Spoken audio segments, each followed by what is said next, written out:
وہ اس لیے تاکید کی جا رہی ہے، اس کا فلسفہ کیا ہے کہ امام صادق فرماتے ہیں کہ اصلاً جو ہمارے جد مظلوم نے اس خون کو دیا ہے بارگاہ معبودی میں اور تمام شہادتیں پیش کی ہیں اور تمام مشقتیں برداشت کی ہیں، کیوں برداشت کی؟ لِيَسْتَنْقِذَ عِبَادَكَ مِنَ الْجِهَالَةِ وَحَيْرَةِ الزَّلَالَةِ، یعنی میرے جد مظلوم نے اس لیے قربانی دی ہے کہ پروردگارہ تیرے بندے کو جہالت سے نکالا جا سکے اور گمراہی سے نکالا جا سکے۔ کتنا نکلے ہم جہالت سے؟ ایک محرم نکل گیا، اپنے بارے میں سوال کرو۔ آپ ہم سے سوال کہ مولانا صاحب یہ بتائیے کہ ایک محرم نکلنے کے بعد آج یہ محرم چل رہا ہے، صبر کا مہینہ چل رہا ہے، اپنے آپ کتنا جہالت سے نکالا، من الحیرۃ الضلالہ، اور کتنا آپ نے گمراہی سے نکالا۔ یہ ہے اصل میں امام حسین کی قربانی اس لیے تھی کہ ہم اپنے آپ کو جہالت سے نکالے، جہالت میں نہ ڈال دیں۔ آج ہم اور مزید جہالت میں چلے جا رہے ہیں۔ ہمارے یہاں علمی اعتبار سے زیرو سے مائنس میں چلا آ رہا ہے، مائنس میں چل رہے ہیں ہم لوگ۔ علم ہی نہیں ہے، کسی چیز کا علم نہیں، شوق بھی نہیں کسی کو۔ ٹھیک ہے بھائی، ہم جی رہے ہیں خالی، اس لیے تھوڑی پیدا کیا کہ ہم خالی جیے، تو ہمیں اور ایک جانور میں کیا فرق رہے گا؟ کھا وہ بھی لے کر کام بھی لے رہے، اور اللہ راضی کا اللہ، یعنی اگر آپ یہ سوچیں ہم کما کے کھا رہے ہیں تو یہ ایک طرح کا دھوکہ ہے کہ نہیں؟ مگر پاگل کھاتا ہے کہ نہیں کھاتا؟ زندہ رہتا ہے نہیں رہتا؟ ایک پاگل آدمی نہ جس کا کوئی باس ہے، نہ کوئی آفس ہے، نہ کوئی گاڑی ہے، نہ کوئی اس کا گھوڑا ہے، کچھ نہیں ہے، لیکن آپ دیکھیے پاگل ٹہل رہا ہوا ہے۔ کہاں سے کھا رہا ہے؟ یہ کون کھلا رہا ہے اس کو؟ ہاں، گھر بھی نہیں اس کا بیچارے کا، کوئی آگے پیچھے بھی نہیں ہے، لیکن آپ بتائیں ایک پاگل دیکھا جو مر گیا ہو بھوک کے مارے؟ ٹھنڈ سے مر سکتا ہے کیونکہ وہ ہماری کم ظرفیت ہے کہ اس کو کم سے کم ایک کپڑا تو ہم دے۔ ہم اس سے بڑے پاگل ہیں کہ اس کو ایسے ہی دیکھتے ٹھنڈک میں اور اس کے بعد بھی ہم کپڑا نہیں پہناتے۔ ہم اس سے بڑے پاگل ہیں۔ ہماری عقل ہوتے ہوئے بھی ہم پاگل ہیں، وہ بیچارہ عقل سے معصوم ہے۔ تو ایمان سے بتائیے کہ وہ پاگل کبھی بھوک سے مرا نہیں مر سکتا اصلا، کیونکہ اللہ نے وعدہ کیا ہے۔ تو اگر ہم کھا رہے ہیں تو خالی کھانے کے لیے پیدا کیا ہم کو اللہ نے؟ نہیں عزیزو، کھانے کے لیے پیدا نہیں کیا۔ کھانا ایک ضمنی چیز ہے، کھانا اس لیے ہے تاکہ ہم اپنے آپ کو، اپنے مراتب کو بلند کر سکے، اور بلندی اسی وقت ہوگی جب ہمارے پاس علم ہوگا، اور جب علم ہوگا تبھی ہم جہالت سے بھی نکل کے آئیں گے، تبھی ہم گمراہی سے بھی نکل کے آئیں گے۔ ایک صلوات پڑھ دیں محمد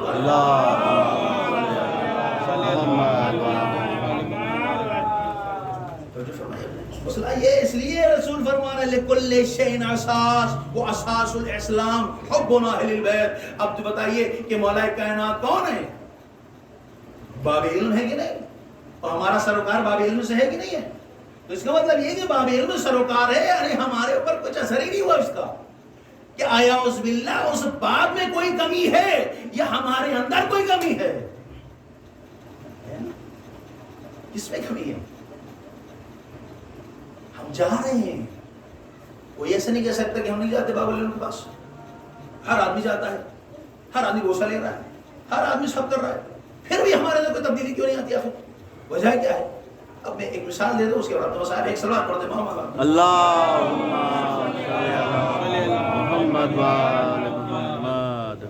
اب دیکھیں کہ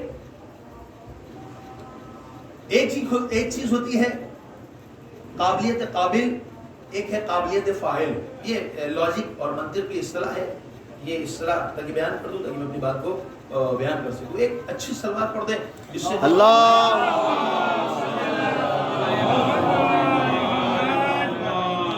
ادھر کے لوگ اتنی جلدی سوتے ہوں گے تو مجھے بہت حیرت کی بات ہے۔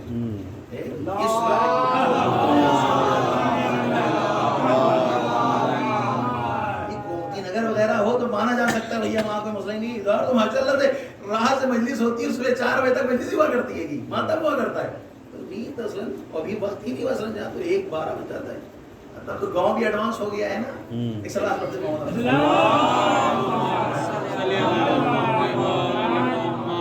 ایک چیز ہوتی ہے قابلیت قابل، ایک ہے قابلیت فاعل۔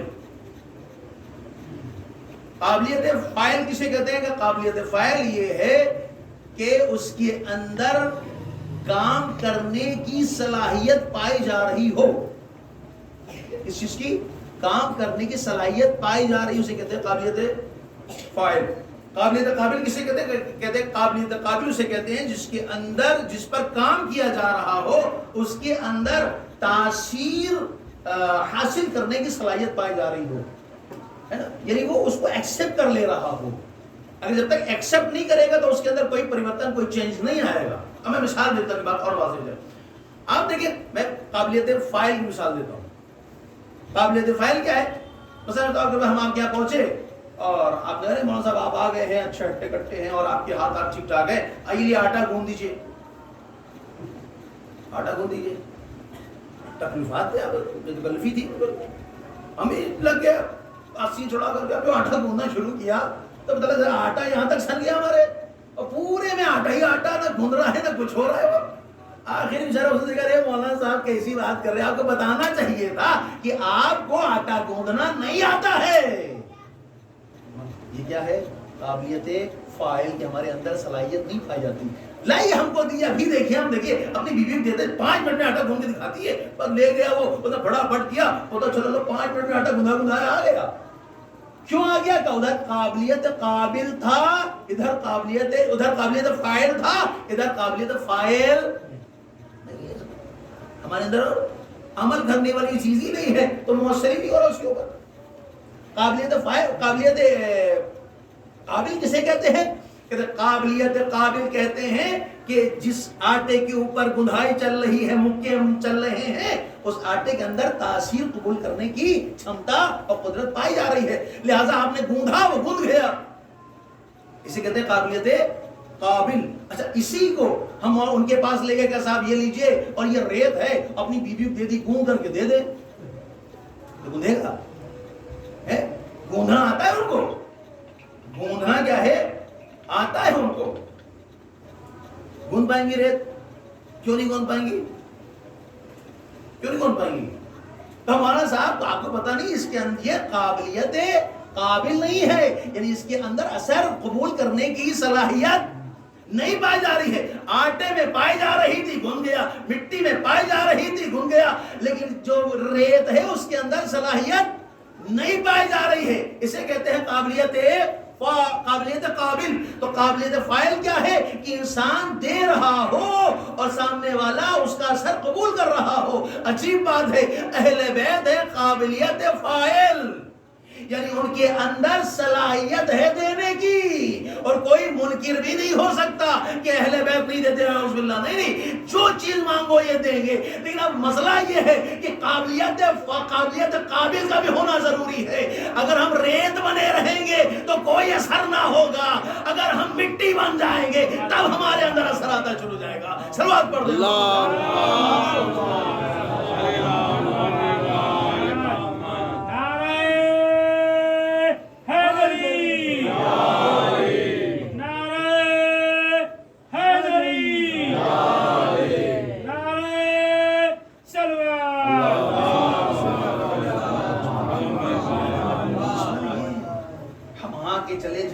چلے جائیں ایک بار حضور دیکھیں کہ قابلیت قابل ہم نہیں ہیں. کیوں نہیں؟ آخر کیا وجہ ہے؟ کیوں ہمارے اوپر کوئی بات اثر نہیں کر رہی؟ حق ہے نہیں ہے کہ خالی بچے کے لیے ہے کہ یہ نہیں سیکھا ہے تو ہم اس کے پیچھے لگ جائیں. ہمارے اندر بھی تو ہونا چاہیے. کیا صلاحیت آئی ہمارے اندر؟ 40 سال کے ہو گئے، 40 سال میں ہم نے 4 باتوں پہ عمل کیا، مولا کیا نہیں کیا کہ خالی اپنے ہی ہوا ہوس کے تحت زندگی گزار دی ہم نے. کیا ہونا چاہیے؟ لیکن جب تک کوئی انسان سیکھے گا نہیں تب تک وہ آگے نہیں بڑھ سکتا. کوئی بھی چیز ہو، کوئی بھی چیز ہو، چاہے وہ پڑھائی لکھائی ہو، چاہے وہ کوئی کام ہو، جب تک سیکھے گا نہیں تب تک وہ بڑھ نہیں سکتا ہے. چھوٹا سے چھوٹا کام ہو، بڑا سے بڑا کام ہو، سیکھے گا نہیں. اگر ہم ڈرائیونگ نہیں سیکھیں گے تو وہ ڈرائیونگ کہاں سے آ جائے گی؟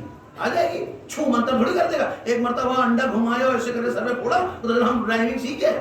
نہیں بھیا، پہلے میں چلانا پڑے گا، 1-2 جگہ ٹھوکیں گے، جا کر کے لڑائیں گے. اور بڑی جگہ ہے تو مسئلہ نہیں، فوراً بیچارہ سامنے بریک مار دے، دیکھیے یہ بریک مار دی مولانا صاحب، ہے کہ نہیں؟ سیکھیں گے ہم، اور ہم نے سیکھا ہے ہر چیز. اگر آپ نے کھانا کھانا ایک دم شروع کر دیا، یہ سیکھا ہے آپ نے. کتنا کھانا گرتا تھا، اماں کہتی بیٹا دیکھو کیسے کھا رہے ہو، انگلی کو چھوٹا کرو، لقمہ چھوٹا کرو، اور دیکھو جھک کے کھاؤ. یہ کون سیکھا ہے ہم نے؟ قسم خدا کی. تو جب ہر چیز سیکھتے ہیں تو یہاں سے کوئی چیز سیکھی کہ نہیں سیکھی اب تک؟ اہل بیت کے درس سے کیا سیکھا ہم نے؟ ایسا نہ ہو کہ ہم ایسے ہی مر کے چلے جائیں، وہ پتہ چلا کہ صاحب نے تمہارے یہاں پیڑ لگا تھا نا، وہ ڈپلیکیٹ والا تھا، تم کو اوریجنل لگ رہا تھا۔ یہ محبت اہل بیت میں حسد کے پھل نہیں اگتے ہیں، کینے کے پھل نہیں اگتے، اس کے اندر صرف محبت ہوتی ہے، صرف محض محبت ہی ہوتی ہے، بس صرف۔ اور اس کا مظہر کون کرتا ہے؟ کربلا کے میدان میں دیکھیں، آپ سوچیں کتنا بڑا جگر ہے مولا حسین کا۔ مولا عباس اچھا تقریباً 40 واعظ و نصیحت امام حسین السلام کی ہے جو کربلا میں بیان کی انہوں نے، ایک سے ایک تک تک سے لوگ سے کیا، دیکھو دیکھو تم کیوں قتل کر رہے ہو ہیں؟ اور بعض اوقات رسول کا امامہ لگا کے جاتے تھے، رسول کی ردا اور قبا ڈال کے جاتے تھے، رسول کا مرکب لے کے جاتے تھے، رسول کی تلوار لے کے جاتے تھے، اور بتاتے تھے یہ امامہ کس کا ہے؟ ملعون لوگ کہتے تھے رسول کا امامہ ہے، پہچانتے تھے یہ اباب ردا کس کی؟ رسول کی ہے، قبا کس کی؟ رسول کی، مرکب کس کا؟ رسول کا، تلوار کس کی؟ رسول کی۔ کہتے تھے میں کون ہوں؟ اور حسین، حسین منی وانا من حسین، اللہ اکبر، یہ رسول خدا فرما رہے ہیں، ایک ایک آدمی سے کہہ رہے ہیں، سمجھا رہے ہیں، دیکھو ابھی بھی تمہارے پاس وقت ہے۔ مولا عباس کے شانوں کو اٹھا لیا، علم کو لے آئے خیمے میں، پھر جا کے کہہ رہے ہیں دیکھو ابھی تم نے میرے عباس کو مار دیا ہے، قاسی پامال ہو گیا ہے، ابھی بھی تم باز آ سکتے ہو۔ علی اکبر کے جنازے کے بعد پھر مولا حسین پہنچے، یہ محبت ہے، کیوں؟ اس لیے کہ انہیں پتا ہے کہ اگر ان کی اصلاح نہیں ہوئی تو یہ قسم خدا کی ایسے جہنم میں ڈالے جائیں گے کہ جہاں سے نکلنا محال ہے، اصلاح ناممکن ہے۔ لہذا حسین حسینہ کتنا بڑا، اور سب سے بڑی مصیبت کون سی ہے؟ سب سے بڑی مصیبت وہ ہے کہ جب آپ نے مجاہد کو لے کے پہنچے، سوال آپ کرتے ہیں، اللہ سوال آپ دیکھیں کہ جب آدمی کوئی سخت مصیبت میں ہوتا ہے تب وہ اپنے عزیز کو یاد کرتا ہے، تب اپنے رشتہ دار کو یاد کرتا ہے، اپنے اس محب کو جو سب سے قریبی دوست ہوتا ہے اس کو یاد کرتا ہے۔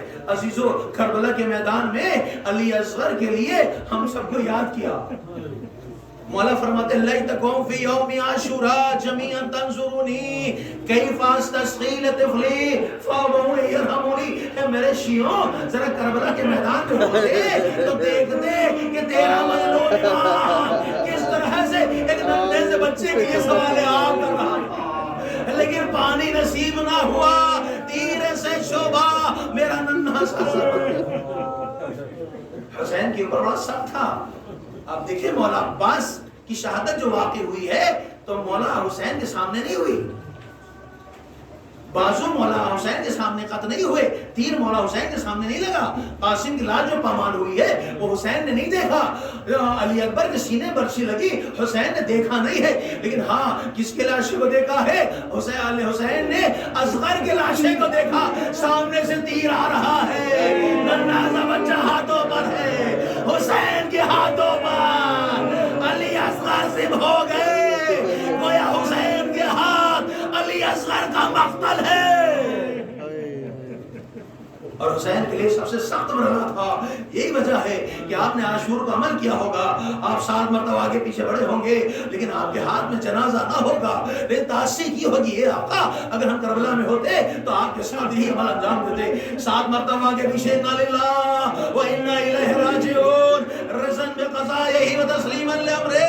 ارے حسین کے جب اس عمل کو دیکھا ایک مرتبہ ندائے غیبی آئی، اللہ نے کہا یا حسین دعو ھذا الطفل انہ لہ مرضعۃ فی الجنہ، اے حسین پریشان مت ہو، اس بچے کو ہمارے حوالے کر دو، ارے اس بچے کے لیے ہم نے جنت میں ایک دودھ پلانے والی رکھی ہے۔ ادھر ندائے غیبی سنی، حسین نے آسمان کی طرف دیکھا، اے پروردگارا اگر تو دیکھ رہا ہے تو حسین کی کوئی مشکل بڑی نہیں ہے، ساری مشکل آسان، تو دیکھ رہا ہے۔